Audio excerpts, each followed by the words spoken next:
A. Philip Randolph, editor of the influential Messenger magazine, heard about the young agitator from Jamaica and arranged for Garvey to deliver his first formal lecture in the United States. Garvey printed his own handbills, referring to himself as the Honorable Marcus Garvey. He painstakingly rehearsed his speech, just as he had as a boy. But when Garvey rose to address the audience, his confidence shattered. He spoke with a tremor and shook like a leaf. It seems that Garvey was anxious, he was nervous, he was heckled. He, at one point in his address, lost his balance and fell off the stage, fell into the audience. He literally fell on his face.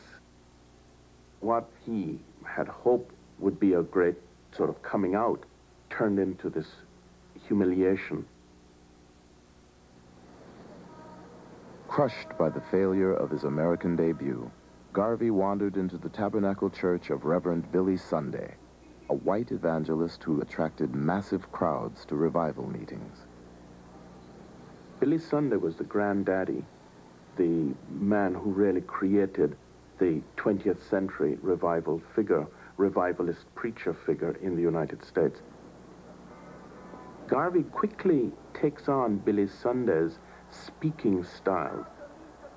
Very athletic, very intense, moving a lot, and Garvey would refashion his oratory in keeping with the model of Billy Sunday.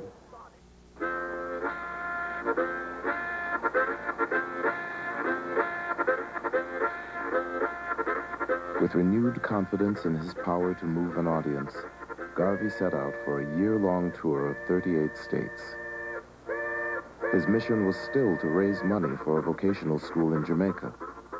But along the way, Garvey got a first-hand look at the contradiction of race in America, the stunning potential of the most affluent black population in the world, alongside the degradation of Jim Crow and the horrors of lynching.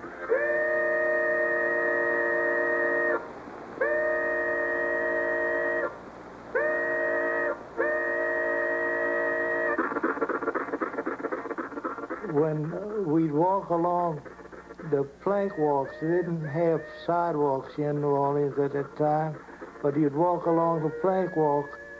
But if a white person came along, no matter who it was, a white child, a white man, a white woman, if they came along, you had to get off the plank walk and stand in the mud until they passed. You was oppressed and depressed and disgusted that you were born in the wrong race of people because of your color. Whatever was left, that's what you got. Only what was left. And we were at the lowest ebb at that time. The black people was.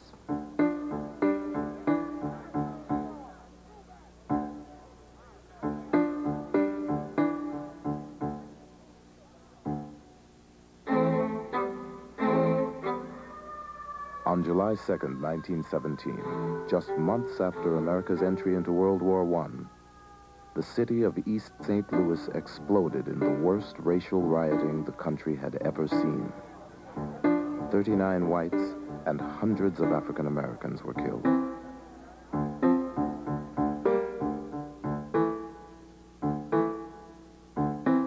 You have black troops going off to fight to make the world safe for democracy in April, and in July you have black people being murdered in the most wanton and barbaric manner in East St. Louis, you know, children being thrown back into flaming houses, people being boarded up in their houses before they're torched.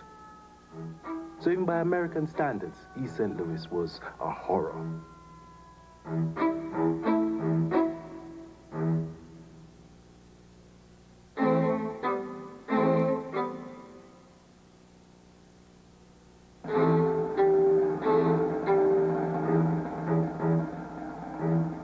W.E.B. Du Bois, leader of the NAACP and supporter of integration, led a silent march in response to the massacre.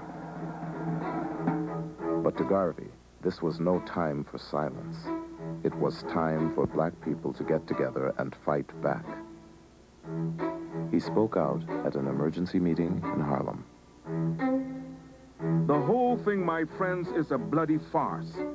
That the police and soldiers did nothing to stem the murder thirst of the mob is conclusive proof of conspiracy on the part of the civil authorities to condone the acts of the white mob against Negroes. White people are taking advantage of black men today because black men all over the world are disunited.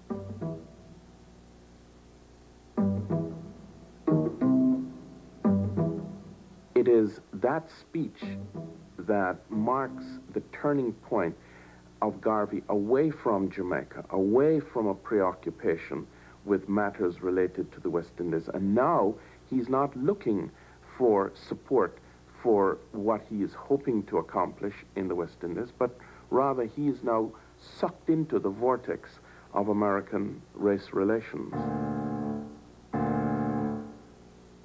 Garvey is deeply suspicious of the efforts of white liberals and of their black peers to bring about the integration of blacks in the United States.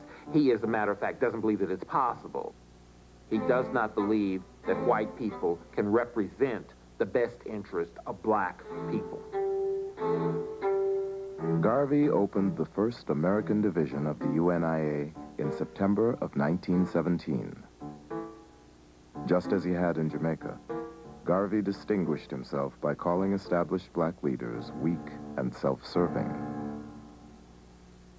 Even though I had a great deal of admiration for W.B. Du Bois and A. Philip Randolph and other black leaders of the time, I thought that their approach to our problems was too doggone tame, and that we needed to have that attitude of Marcus Garvey, that stand up on your feet and be ready to defend your manhood at all times.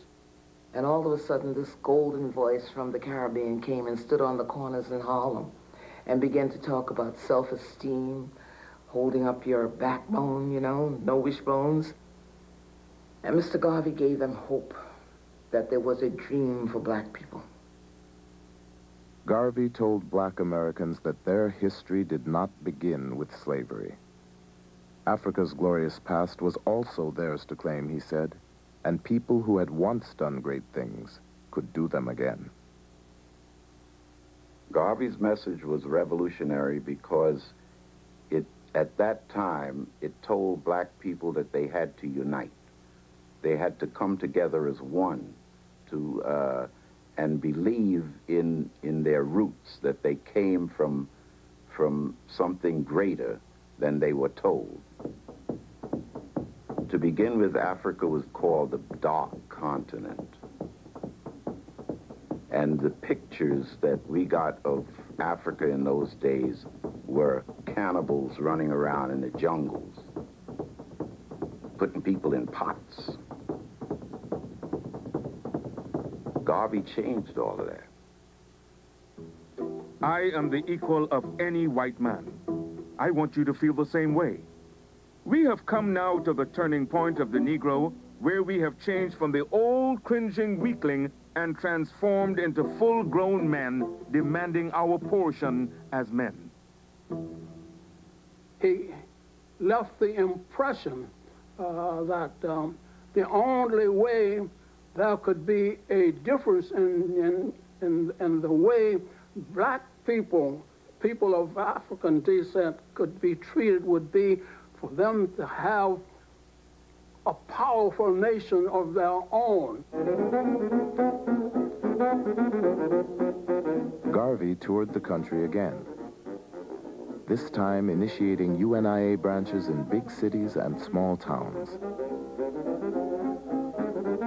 Sunday meetings of the UNIA soon attracted thousands.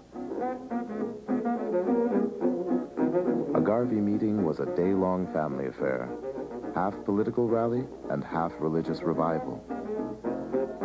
The first time I went to a Garvey meeting was a Sunday afternoon in November of 1919.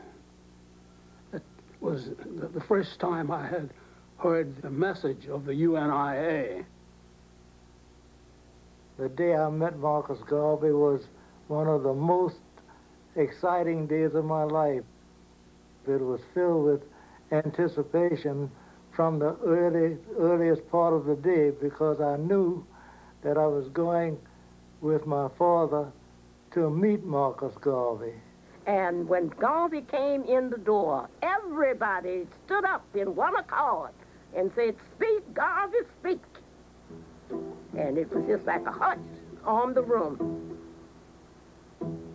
He said that the pen is mightier than the sword, but the tongue is mightier than them both put together. Before addressing the crowd, Garvey would inhale through a perfumed handkerchief to focus his concentration.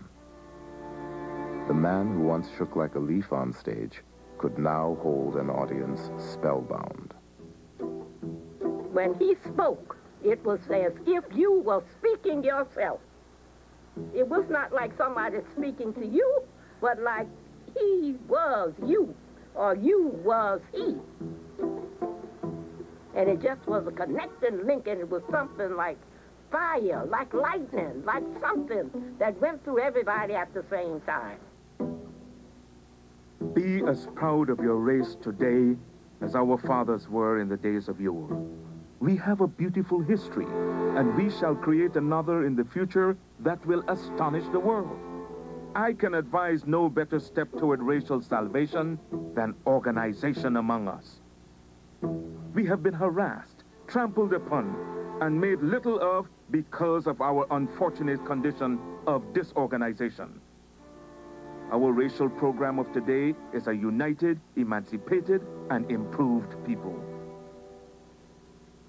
Garvey took black folk who were assaulted by a variety of very unfortunate and negative images of themselves and made them believe in themselves, made them see physical beauty in themselves, made them see the need to interpret and write their own history. In that sense, Garvey sold the Negro to himself.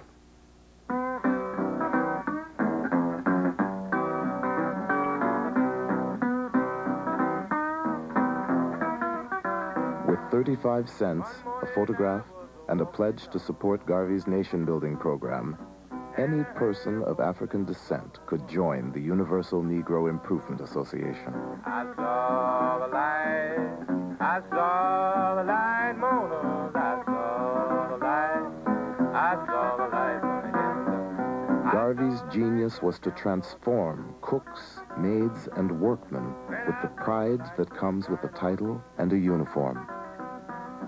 Always think yourself a perfect being, he wrote, and be satisfied with yourself. You would almost see them metamorph into something else. You would see it. They'd suddenly get very tall. Because the smallest man in the uniform still looked like a giant. I can tell you that from experience. They were gorgeous. The black men were gorgeous. Jacob Samuel Mills, a master carpenter from St. Kitts, had come to Harlem in 1910. But barred from the All-White Carpenters Union, he could only find work as a janitor. My father joined the Garvey movement because he thought it was something for the advancement of black people. And every Sunday afternoon when he was through with his work, he would put his uniform on. He felt very proud when he wore that uniform. He would wear it on the trolley car and let everybody look at him and talk if they wanted to talk. But that was Captain Mills.